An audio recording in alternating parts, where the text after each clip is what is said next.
Bonjour et bienvenue dans cette nouvelle séance qui vous est proposée par le Club de recherche scientifique CRS, dans laquelle nous allons voir comment on peut dimensionner une poutre continue en béton armé sous les logiciels de dimensionnement robot. Nous allons faire les dimensionnements à partir d'une structure déjà existée, qui est déjà modélisée par, avant de venir faire cette séance. Donc, je crois dans des prochaines séances, nous allons voir comment on peut modéliser aussi cette structure. Mais quand même, pour aujourd'hui, nous allons nous limiter sur les dimensionnements de la poutre continue, hein, la poutre la plus sollicitée. Sur ce, nous allons voir tout ça avec la recherche de cette poutre la plus chargée dans les diagrammes barres. Et après, nous allons voir les options, les différentes options des calculs, comment nous pouvons faire les dimensionnements.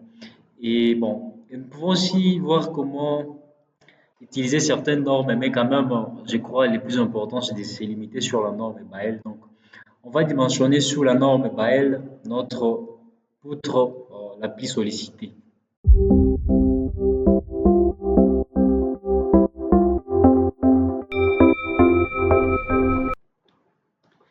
Voici donc le bâtiment sur lequel nous allons travailler. Alors, pour être plus pragmatique, nous allons commencer directement par rechercher la poutre la plus sollicitée. Comment faire? Donc, je vais venir dans Résultats, j'entre dans Diagramme barre. Alors, puis je vais sélectionner. Alors, je vais chercher la poutre la plus sollicitée à partir du moment fléchissant.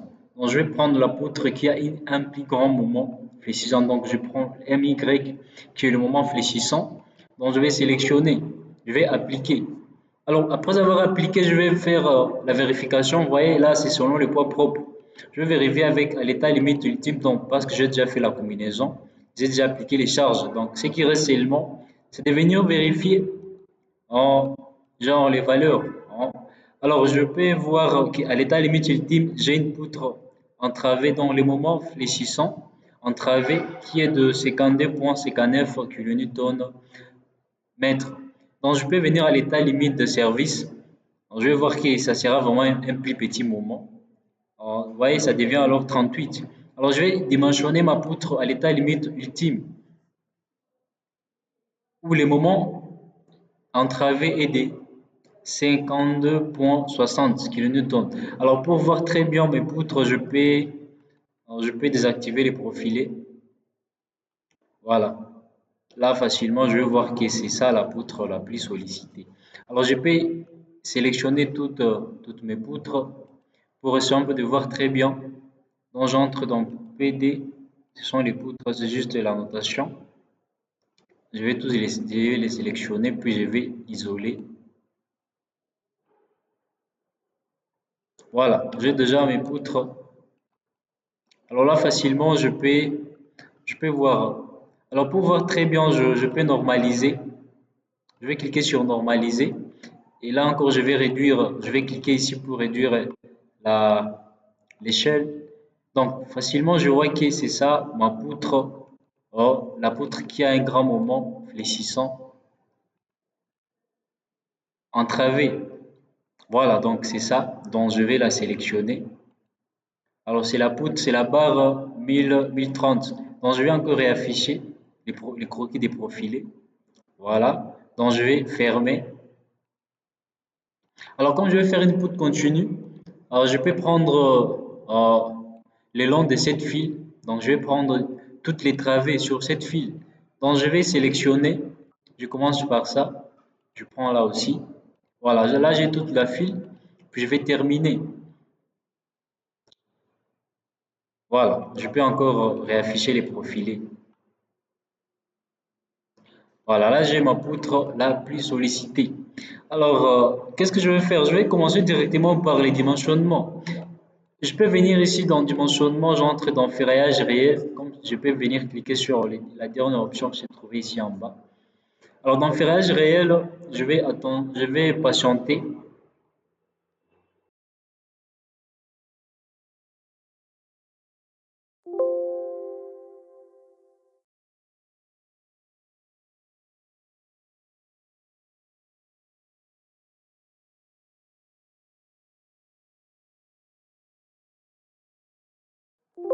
Et là, je viens de remarquer que j'ai quelques erreurs hein, que je dois corriger.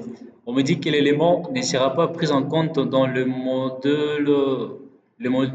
module de ferrage réel. Le matériau défini pour cet élément n'est pas le béton d'armée. Ça veut dire que mes poutres ici sélectionnées ne sont pas en béton d'armée.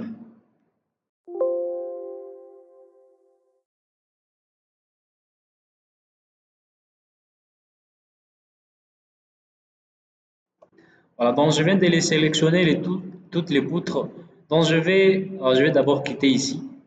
Je vais mettre pour rentrer dans la modélisation. Alors, je vais, exemple, d'échanger les matériaux. On m'a dit que mes poutres ne sont pas en béton. Donc, je vais encore venir et voir. Comme je les ai déjà sélectionnés, je peux venir, je vois la section, c'est les PP, pour dire que c'est les poutres principales. Je vais venir ici, j'entre dans PP. Alors, je vois que c'est vrai que les types de profilés, c'était en acier. Donc, je vais mettre ça en béton, poutre en béton d'armée. Alors, la poutre était de 25 x 40.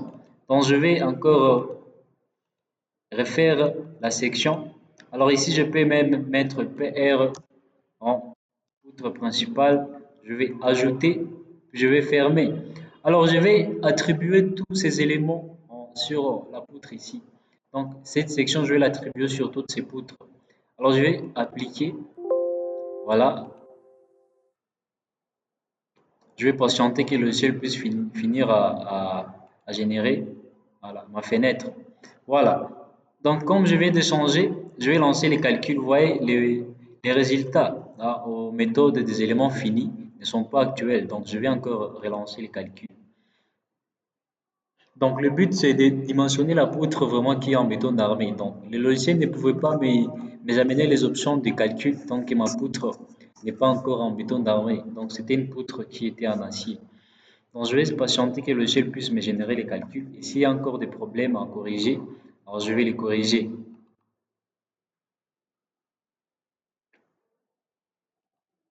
Alors, je vais patienter que les calculs soient générés.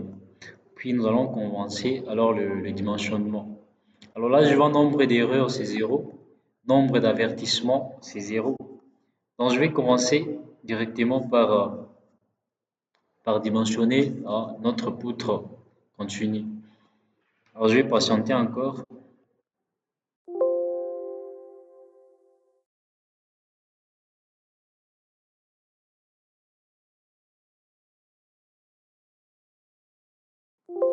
Alors là, le logiciel est en train de générer les différents cas de chargement. Comme j'ai beaucoup, dans la modélisation, j'avais mis beaucoup des éléments, j'avais même mis la simulation au vent.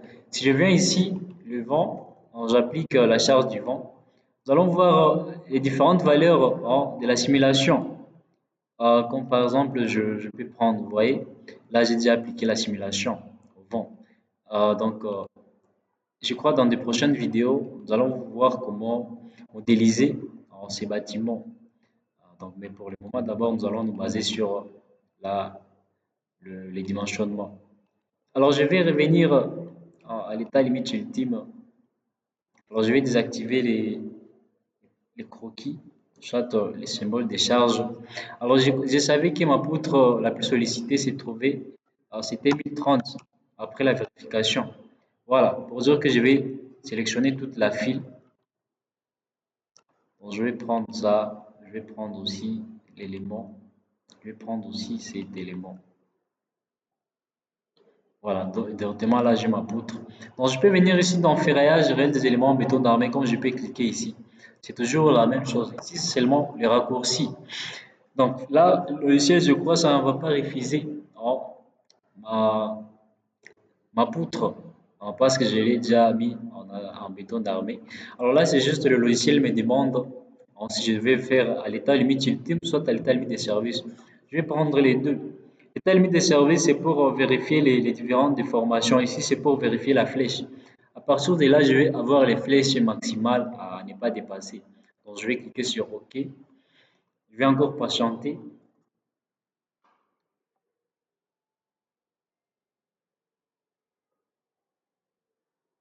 Ça prend du temps, c'est juste que le projet vraiment est trop volumineux.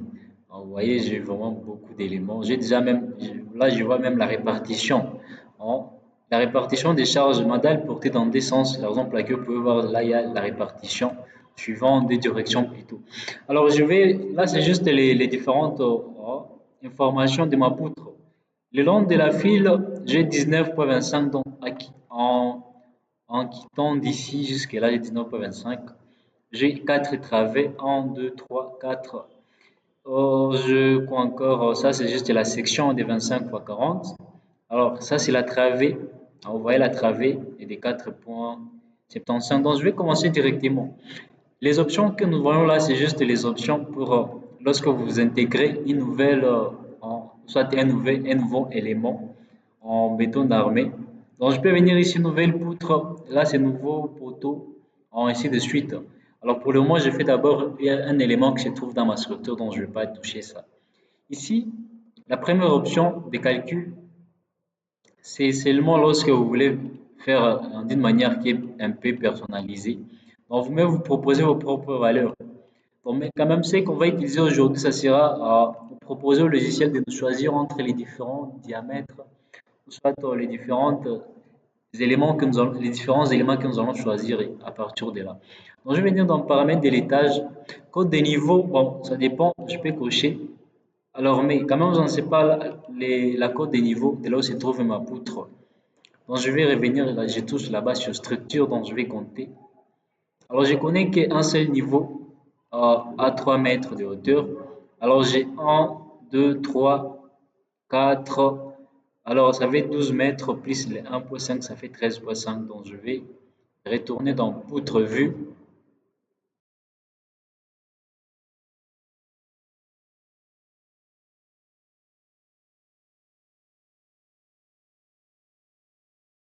Alors, ici, comme hauteur, je vais mettre 13,5, c'est la cote des niveaux. Alors, je vais prendre la fissuration préjudiciable comme mon élément n'est pas vraiment trop exposé, soit n'est pas exposé carrément. Alors, la tenue au fait, je ne vais pas mettre, je vais laisser ça d'une manière forfaitaire lors des options de calcul. Donc, ça, je peux cliquer sur OK. Je viens ici dans options de calcul. Oh, je suis toujours dans option des calculs. Là, c'est juste dans, voilà, option des calculs. Alors ici, l'armature, je vais mettre l'armature à partir des éléments, soit des poutres. C'est l'enrobage plutôt. Je vais mettre l'enrobage à partir de l'armature transversale. C'est ce qui est souvent fréquent. Donc, l'enrobage ici, ça sera de 3 centimètres du côté, soit la partie inférieure, latérale, soit supérieure, je vais uniformiser 3, 3.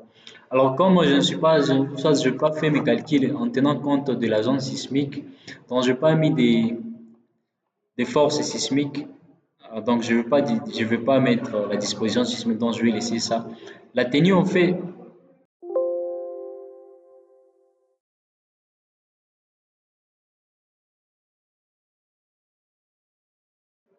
je vais laisser ça forfaiteur.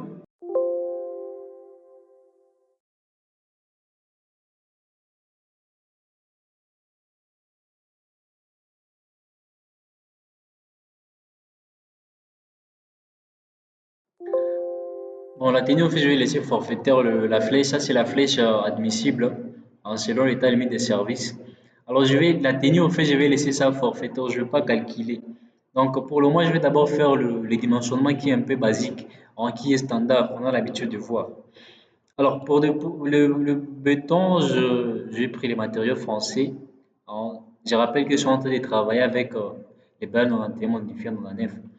Alors ici, le poids volumique, je vais mettre ça à 2500. Ça, je peux changer, il n'y a pas de problème. Bon, je vais mettre 2500. OK. Alors si pour vous c'est en kilonewton, vous pouvez utiliser 500 kilonewtons. Alors le diamètre des granulats, je vais laisser ça par défaut. Comme pour le moment, je ne sais pas quels sont les diamètres que je vais utiliser des granulats, donc je vais laisser ça par défaut. Ça ne va rien influencer dans les calculs, à part seulement dans la disposition. Alors ici, à je vais proposer au logiciel d'abord les FE400. Dans la classe, je vais utiliser les 400 avec la résistance caractéristique des codes 100 mégapascal. Ici, je vais proposer au logiciel le bar des 12 et des 14. Alors, acier transversal, je vais prendre H400, la nuance. Alors, je vais prendre le bar des 6 pour le moment. Je peux prendre aussi des 8, mais d'abord, je vais essayer avec 6. Armature additionnelle, je prends HA400. Armature additionnelle, c'est quoi? Par exemple, je peux avoir des armatures de peau, soit des armatures que je vais placer les épingles pour lutter contre euh, les poussières au vide. Hein, donc, je peux les mettre. Donc, c'est ce qui constitue les armatures additionnelles.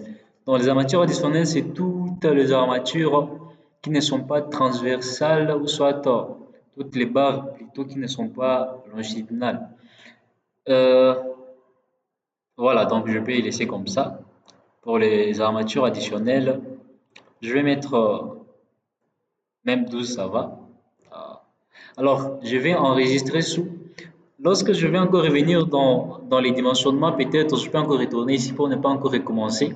C'est bien encore de mettre, d'enregistrer pour seulement venir cliquer. Tu vas voir tous les paramètres que tu as fait vont encore réapparaître. Donc, je vais écrire option de calcul, option de calcul. Alors, je vais cliquer sur OK. Donc là, c'est trop simple. Donc, lorsque je peux revenir ici dans mon projet, encore pour ne pas refaire la même chose, je vais seulement venir cliquer sur option de calcul et je vais voir toutes ces options vont apparaître ou soit vont s'afficher de la manière dont je viens de les paramétrer. Donc, je vais cliquer sur OK. Après, je vais prendre la disposition de ferraillage. C'est vraiment très important ici. Comme je suis en train de calculer le long de la file, donc je prends par fil.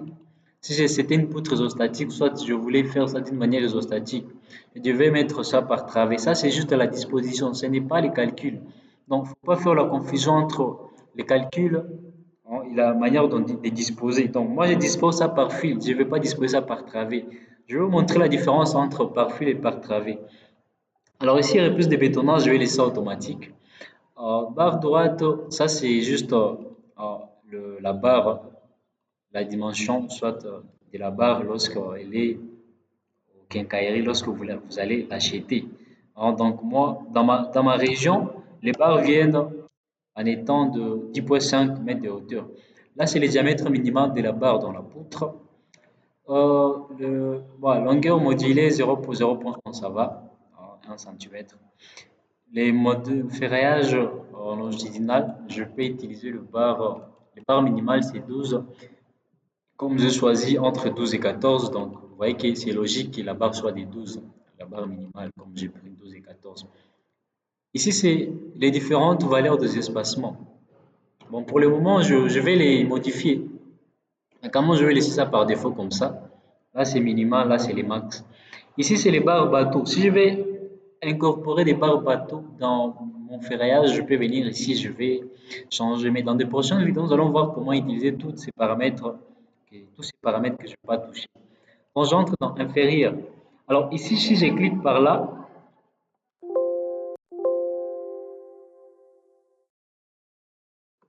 là, j'ai la possibilité de choisir le nombre max. Vous voyez la disposition inférieure, hein, d'une manière verticale. Je dis au logiciel que je vais seulement avoir deux barres dans la zone qui est tendue. Ça, c'est la zone tendue. Alors, je vais cliquer ici sur les nombres minimal dans la zone tendue, hein, suivant la longueur. Je vais dire au logiciel de me générer seulement deux barres. Deux barres seulement, ça va. Alors, les nombres max, ça sera alors 8. Ça va je serai dans l'intervalle de 2 8, de 8 barres. Alors, je rentre dans supérieur. Supérieur aussi, je peux prendre même aussi des barres dans la partie qui est comprimée. Mais ça, le logiciel lorsque je vais lancer les calculs, ça va me générer un très bon résultat. Euh, il n'est pas forcé, non, de prendre le 2. C'est après les calculs. Compte tenu de la charge linéaire qui est appliquée sur ma poutre, c'est là où je vais alors avoir les nombres des armatures. Ici, c'est pour le diamètre. Donc, le diamètre, je vais laisser ça je ne vais pas changer vu que j'ai déjà paramétré. Alors, les armatures transversales, espacement suivant l'enveloppe, ça va. Là, c'est mieux. C'est mieux. Ici, multiple, c'est l'espacement. Je peux changer ici. Supposons que je vais prendre l'espacement de 20 cm. Donc, je vais mais limité par là, je prends 20 centimètres. Ça, c'est suivant les réglementations d'Albert Kako. Donc, je peux prendre 20 centimètres, ça va. Bon, ici, pour la disposition, je vais d'abord masquer tout ça. Donc, je vais essayer seulement avec cadre, le cadre qui est carré comme ça. Je ne vais pas prendre, vous voyez ici, c'est avec des épingles. Mais pour le moment, d'abord, je ne vais pas utiliser avec des épingles. Si j'ai des armatures intermédiaires, je vais encore retourner pour mettre les épingles. Je crois que nous savons tous le rôle des épingles. Alors, j'entre ici si je fais une poutre en T, alors je peux venir ici pour sélectionner. Alors, j'entre dans secondaire. En secondaire, je vois ici les prolongements.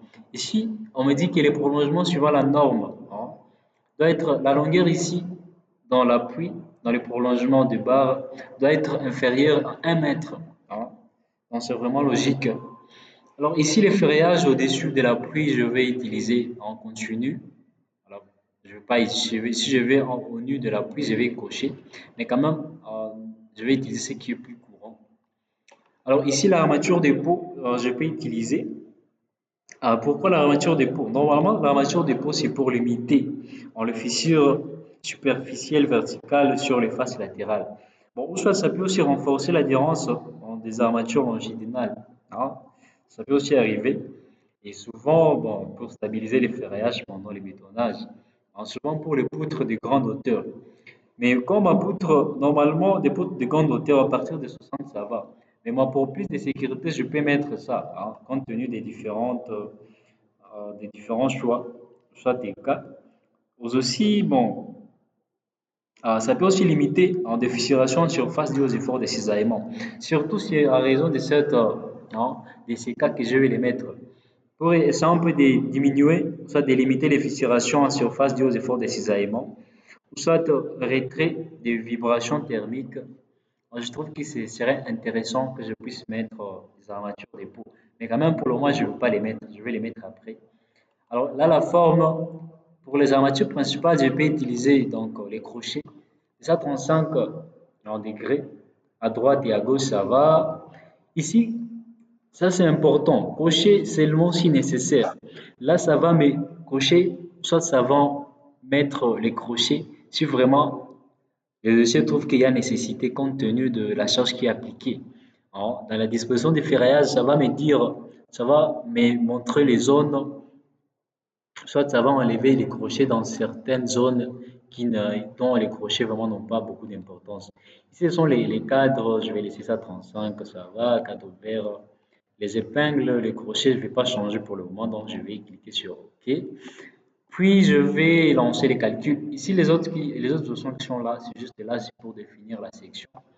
Je vais encore redéfinir ma section. Je peux venir là, je peux cliquer. La fenêtre est juste là. Donc, pour le moment, je vais d'abord lancer les calculs pour voir s'il n'y a pas d'erreur. S'il n'y a pas d'erreur, nous allons les corriger. Donc, c'est vraiment ça le but de cette vidéo. Donc, je vois que pour le moment, il n'y a pas d'erreur. Même si j'aurais aimé qu'il y ait des erreurs pour vous apprendre comment vous pouvez gérer certaines erreurs lorsque vous faites vos calculs. Alors, je peux venir aussi dans poutre au ferraillage. Dans poutre ferraillage, je vais voir la manière dont le logiciel m'a généré le ferraillage. Donc là, j'ai le ferraillage. Vous voyez là, c'est au niveau des appuis. Au niveau des appuis, nous voyons il y a des armatures. Non? Ces armatures sont là pour essayer un peu de lutter contre le moment négatif sur les appuis. Vous savez, c'est une poutre continue pour dire qu'en travail, j'aurai un moment qui est positif. Lorsque j'arrive sur les appuis, j'aurai un moment qui est négatif. Donc, vous voyez la forme. Alors, pour essayer un peu de lutter contre ces moments, c'est la raison pour laquelle vous voyez les armatures ici aux appuis. Alors, je peux venir voir ici vers la fin. Vous allez voir les cadres, les épingles, ou soit les crochets. Le crochet de 135 que j'ai mis. Peut-être que je peux essayer un peu de modifier. Je vais essayer un peu de prendre les crochets de 90. Je peux prendre 90 sur les deux côtés. Vous allez voir la différence.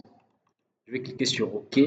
Puis encore, je vais lancer les calculs. Donc, lorsque vous finissez chaque opération, lorsque vous changez un élément, c'est bien toujours de faire le calcul, de lancer les calculs.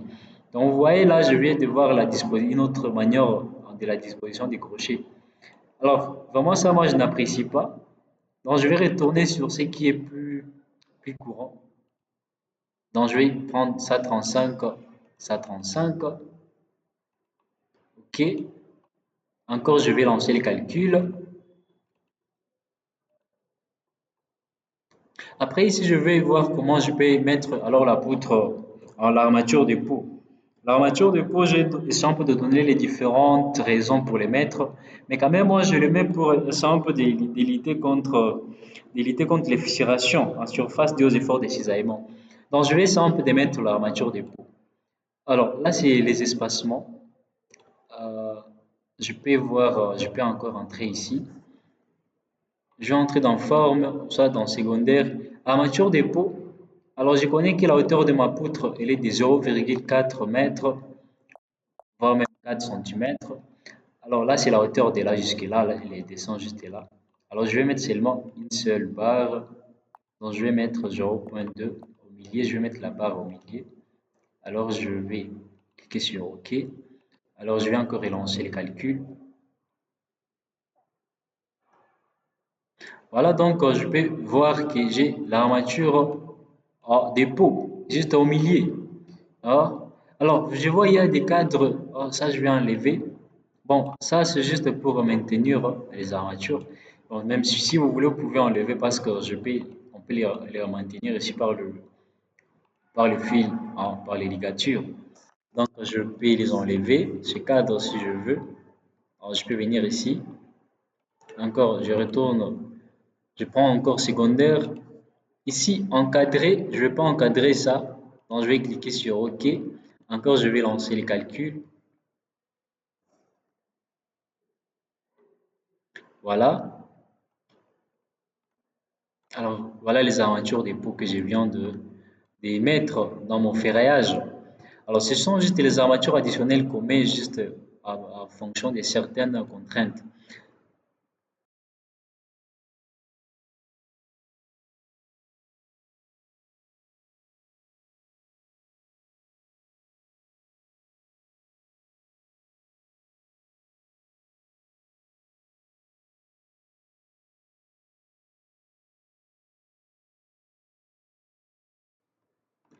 Alors, je peux aimer voir alors les plans de ferraillage.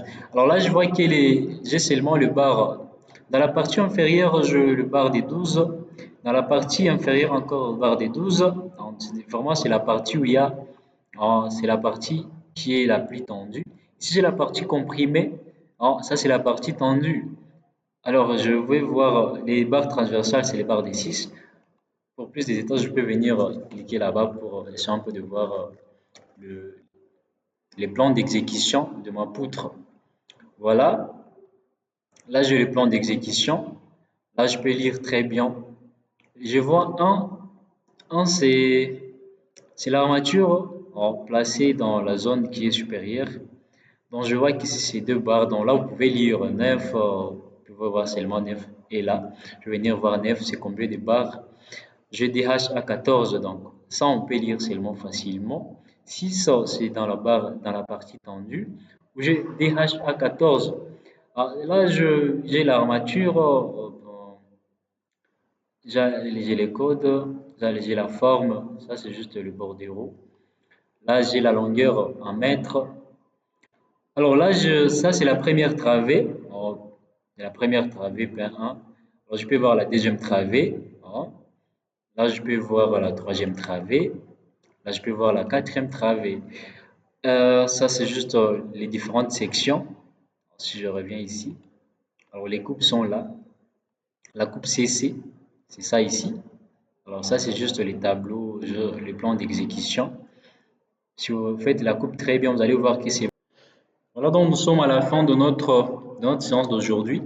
Alors, si vraiment ça vous a été trop bénéfique, n'hésitez pas à nous les dire dans les commentaires.